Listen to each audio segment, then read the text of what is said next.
जय सिया राम बंधुओं। धन की तृष्णा को कैसे छोड़ें, अर्थात मोह से कैसे बचा जा सकता है। मोह के द्वारा हमें नाना प्रकार के बंधन प्राप्त होते हैं। प्रिय भक्तों, एक पूर्व में मणिक नामक ऋषि थे। उन्होंने वैराग्य नीति की कथा एक सुनाई थी। पूर्व काल की एक बात है। मणिक नाम के एक मुनि थे।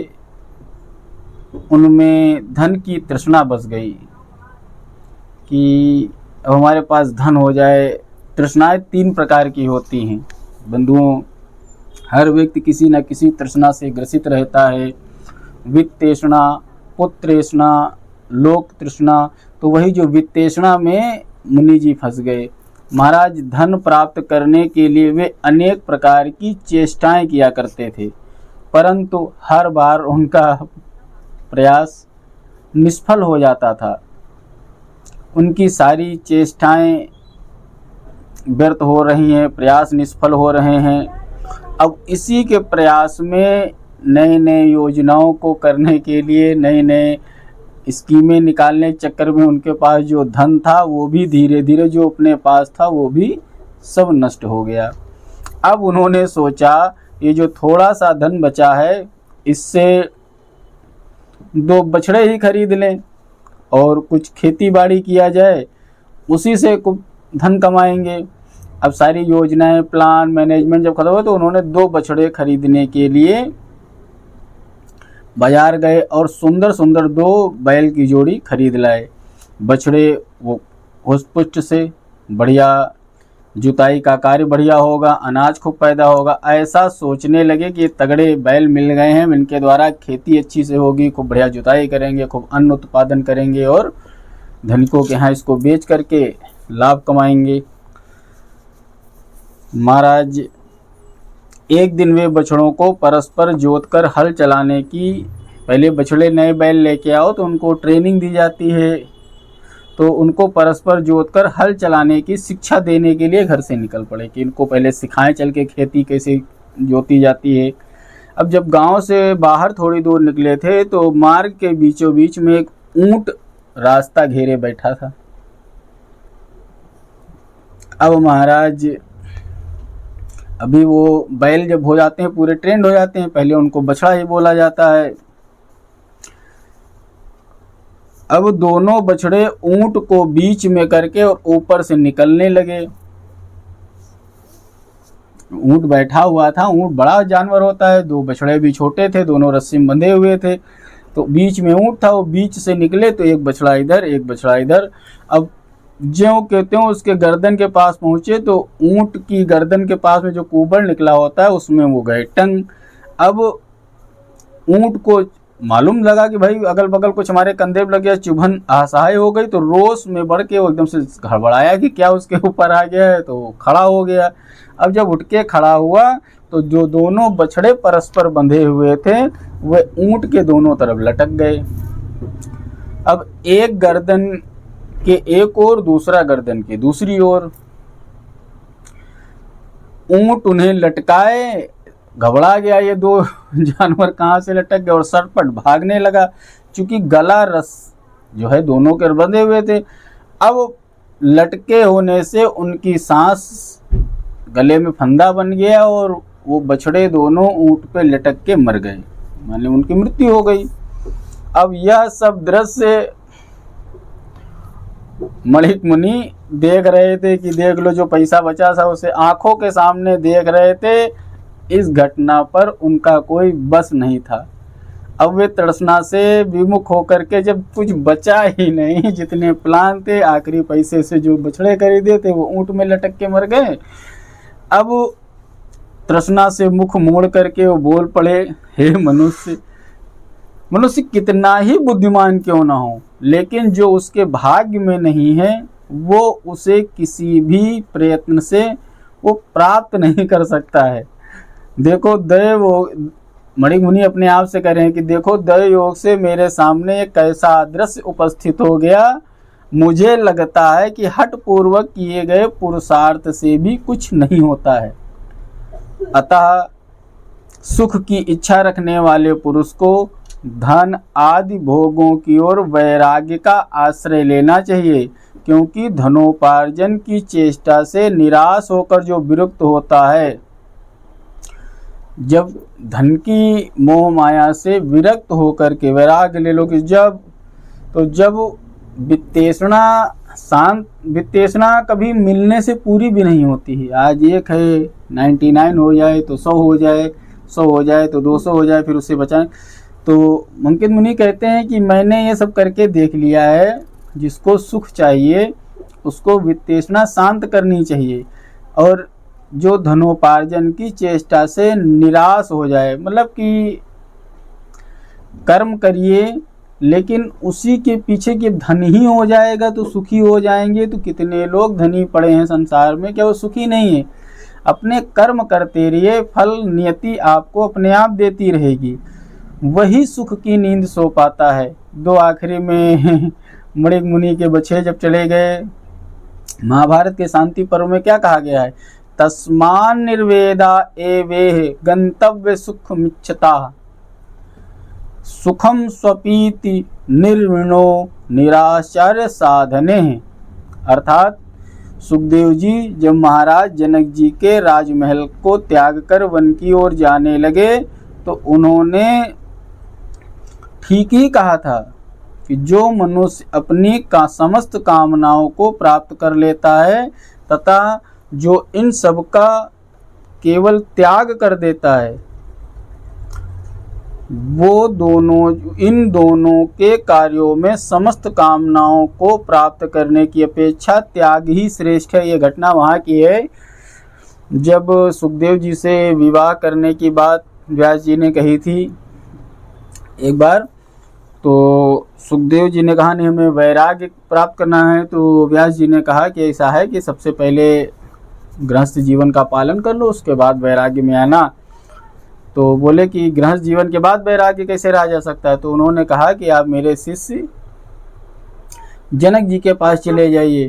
तो गुरुपुत्र की पहले तो कुछ दिन निंदा करी, कहे कि बता दो सुखदेव जी आए। तो बोले आए होंगे सुखदेव जी। कौन सुखदेव जी? कहाँ के सुखदेव जी हैं? हमसे क्या मतलब है, आए हैं कहीं रुके। फिर 3-4 दिन बाद सुखदेव जी वहाँ रुके रहे, धैर्य की उनकी परीक्षा हो रही थी। जब रुके रहे तो बोले गुरुपुत्र हैं। फिर उनको मिले, खूब सेवा की। जब सेवा की तो राज वैभव, खूब ऐसो आराम की पूरी सुविधाएं दी। गुरुपुत्र है, अर्धपाद्य आचमन सब नित्य। और उसके बाद जब कुछ दिन रहे तो उसके भी एक दिन भगा दिया कि अब जाओ। तो सुखदेव जी के मन में जरा सा भी कष्ट नहीं हुआ था, उनको उपेक्षित किया तभी सुखदेव जी कोई परेशान नहीं हुए, उनको राज सुख मिला तभी सुखदेव जी उसमें कोई भूख भी विलुप्त नहीं हुई। जब उनको कहा कि अब आप जाइए, तुरंत छोड़ के सारी अपनी लंगोटी उठाइए जाइए, तब भी जरा सा भी कोई रोष उनके मन में नहीं आया। तब जनक जी ने कहा कि हाँ सुखदेव जी परिपक्व हो गए हैं, ये चाहे संन्यास में रहें, चाहे राजयोग में रहें, चाहे परिवार सहित रहें, इनके ऊपर कोई तृष्णा का फर्क नहीं पड़ने वाला है। तो कहते हैं जो मनुष्य अपनी समस्त कामनाओं को प्राप्त कर लेता है तथा जो इन सबका केवल त्याग कर देता है, इन दोनों के कार्यों में समस्त कामनाओं को प्राप्त करने की अपेक्षा उनका त्याग करना ही श्रेष्ठ है। प्राप्त करके अगर छूटता है तो और कष्ट बन जाता है और उसमें दोबारा जाने की, दोबारा फंसने की कुछ ना कुछ गुंजाइश रहती है। एक ये भी कारण बोला गया है। और आश्रम पद्धति के मतलब बोला गया है कि प्रारंभ से सारे आश्रमों को पालन करते हुए कभी कभी यहाँ पे विरोधाभास हो जाता है। एक यहाँ पे उदाहरण दिया गया कि सब कुछ प्राप्त करते हुए भी, देखो श्रीमद् भागवत के अनुसार तो उस समय किशोरावस्था में वो विरक्त ही थे सुखदेव जी। और यहाँ पर देवी भागवत के अनुसार, देवी पुराण के अनुसार वो जनक जी के पास गए हैं शिक्षा के लिए, ज्ञान प्राप्ति के लिए। महाभारत में व्यास जी कहते हैं कि प्राप्त करके छोड़ने की अपेक्षा है कि पहले से ही उसमें आस्था न रखो। इसका एक कारण और भी हो सकता है। महाभारत के रचयिता व्यास जी हैं और महाभारत की नींव भी शकुंतला से पड़ी थी, जो विश्वामित्र जी के संबंध रखती हैं।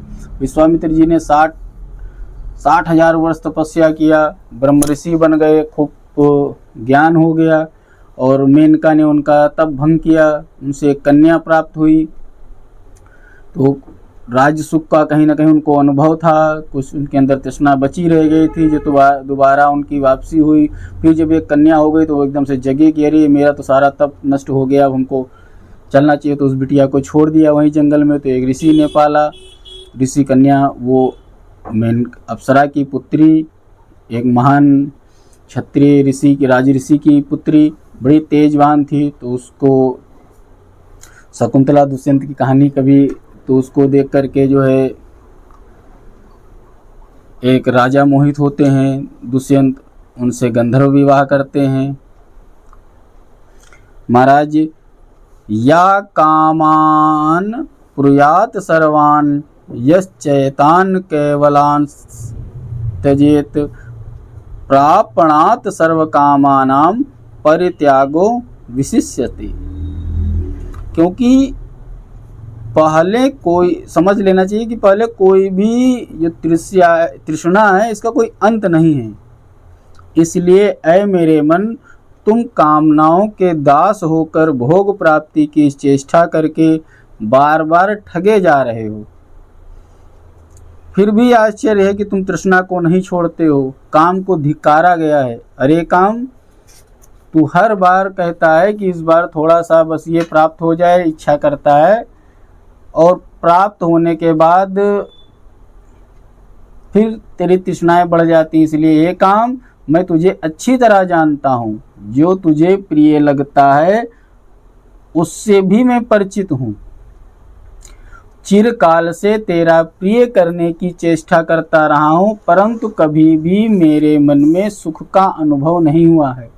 जब इच्छाएं जागृत हों, काम जागृत हो, तो अपने मन से कहना मैं तेरे को अच्छी तरह जानता हूँ, और तुझे जो प्रिय लगता है मैं उसे भी अच्छी तरीके से जानता हूँ, उससे परिचित हूँ, और चिरकाल वर्षों से तुम्हें हम प्रसन्न करने की चेष्टा करते चले आए हैं। लेकिन मैंने अनुभव किया है कि तू कभी शांत नहीं हुआ है।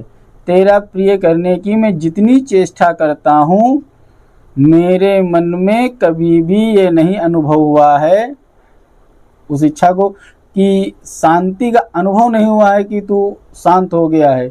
इसलिए मैं तेरी जड़ को जानता हूँ। क्या जड़ है?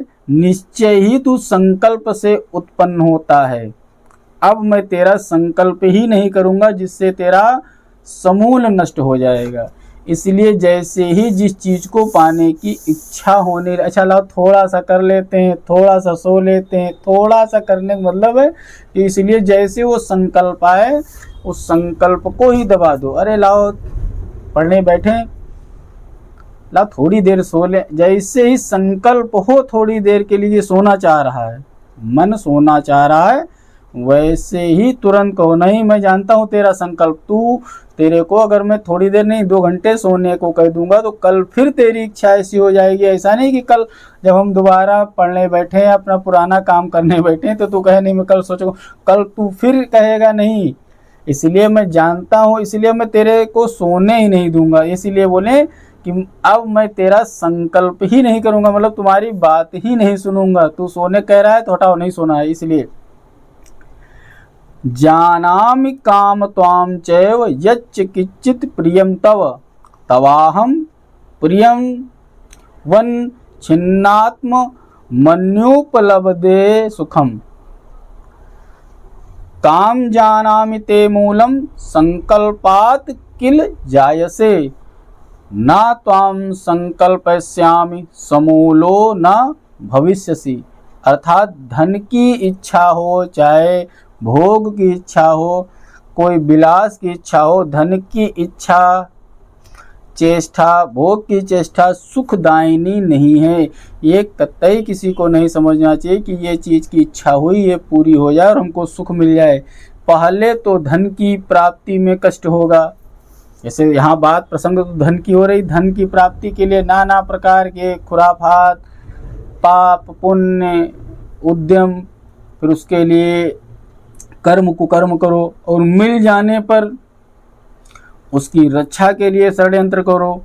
और कदाचित मिल गया, रखें और नष्ट हो जाए तो और के लिए मैंने 50 साल मेहनत करके ये संपत्ति बनाई, अब चली गई, अब इसके लिए तो उसको खोने का कष्ट। इस प्रकार धन आदि इंद्रिय भोगों की पिपासा बढ़ती रहती है। अतः अब मेरा यह तृष्णा का पुंज रूपी इंद्रिय शरीर रहे और चाहे न रहे, मैं इन इंद्रियों की इच्छा के अनुसार संकल्प नहीं करूँगा। अब मैं शुद्ध सत्व का ही आश्रय ले रहा हूँ। धन की तृष्णा का फल मुझे मिल गया, ऐसा संकल्प मणिक मुनि ने किया कि अब मैं बहुत परेशान हो गया हूँ, ये जितना ही जिसके पीछे भाग रहा हूँ ये भागती चली जा रही हैं।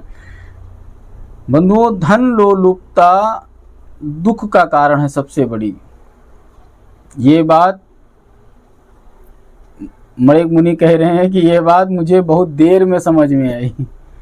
अरे काम, तू मुझे दुखों में फंसाना चाहता है, पर अब तेरी चाल मुझ पर नहीं चलेगी। अब तू मेरे भीतर प्रवेश नहीं कर सकता है। तुम्हें खुश करने के लिए आज तक मैंने बहुत क्लेश सहे, पर आज मेरा सब कुछ चला गया। मैं धन, भोग आदि सभी से रहित हो गया हूँ, परंतु आज मुझे तुम्हें छोड़ने से सब कुछ मिल गया लग रहा है।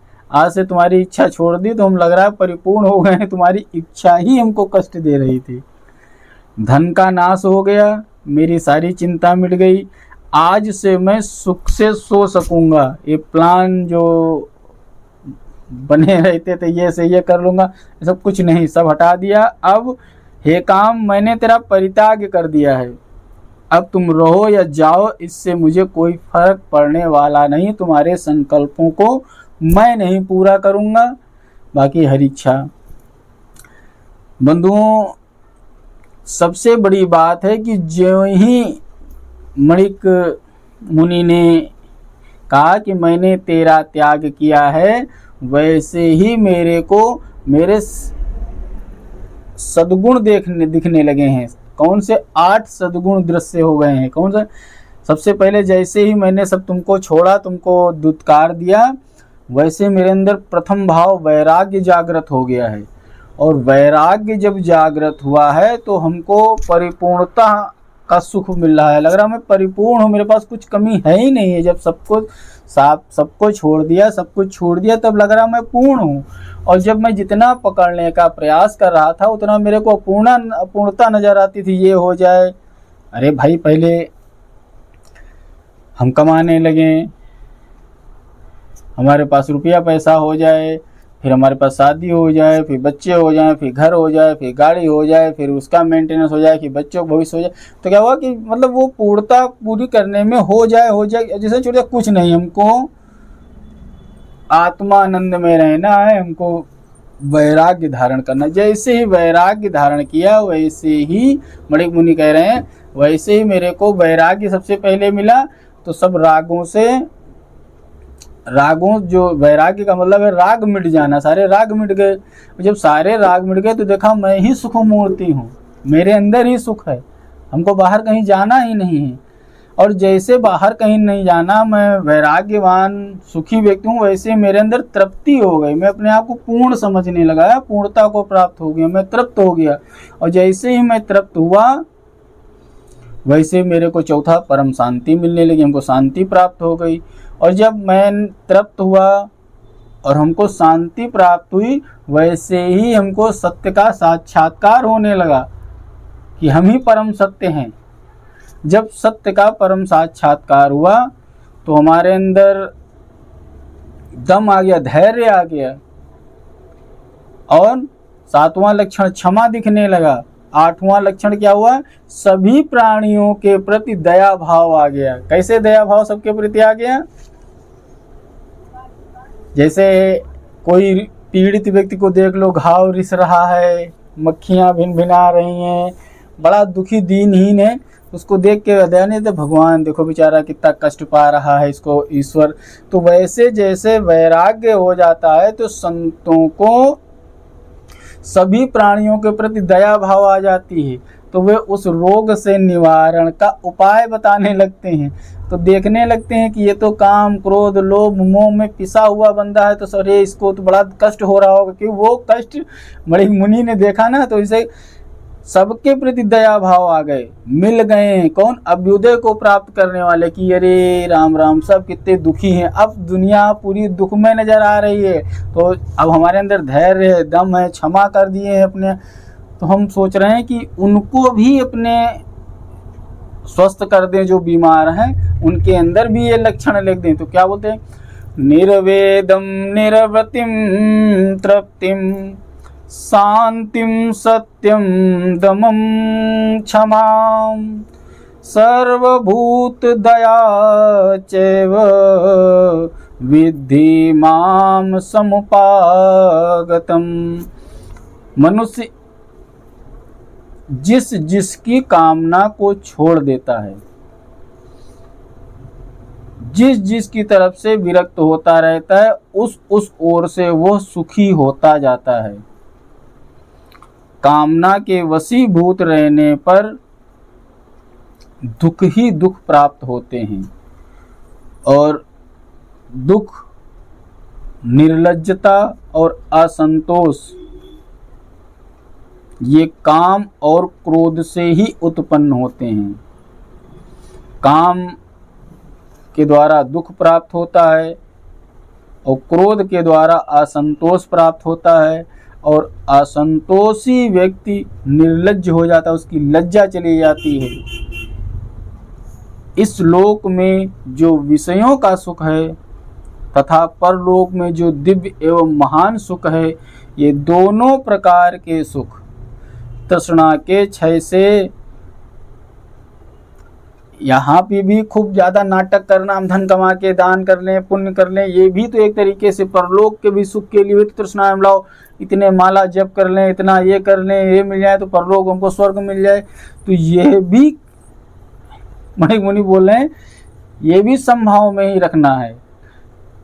इहलोक का सुख या दिव्य में परलोक का सुख, ये दोनों प्रकार के सुख तृष्णा के क्षय से, जब तृष्णा खत्म हो जाएगी तो सुख का 16वीं कला के बराबर भी नहीं है।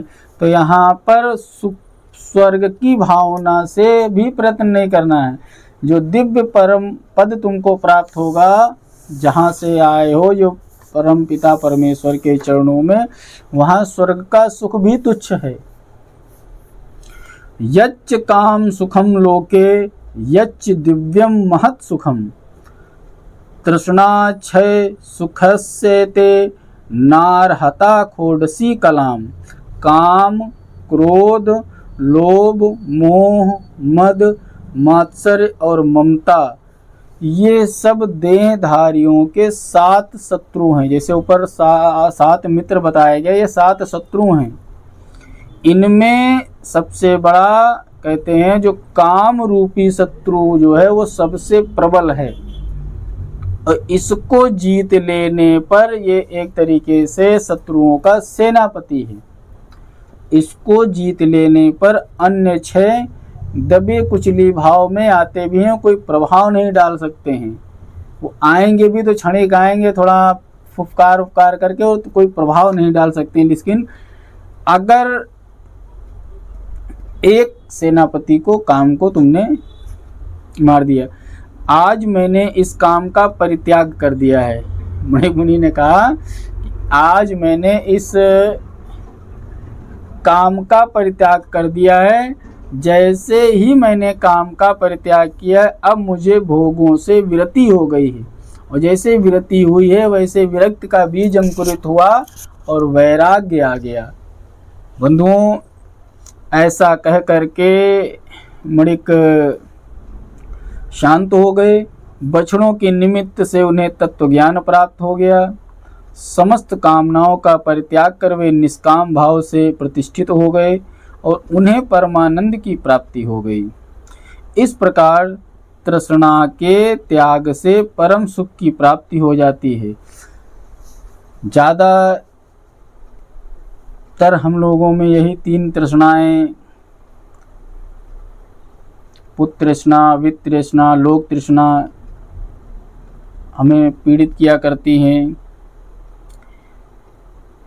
देवे तीर्थे द्विजे मंत्रे दैवज्ञे भेषजे गुरो यादृशी भावना यस्य सिद्धिर्भवति त्रादसी। देवता, तीर्थ, ब्राह्मण, मंत्र, ज्योतिषी, औषध, गुरु, जिसमें जैसी भावना रहती है वैसी ही सिद्धि प्राप्त होती है।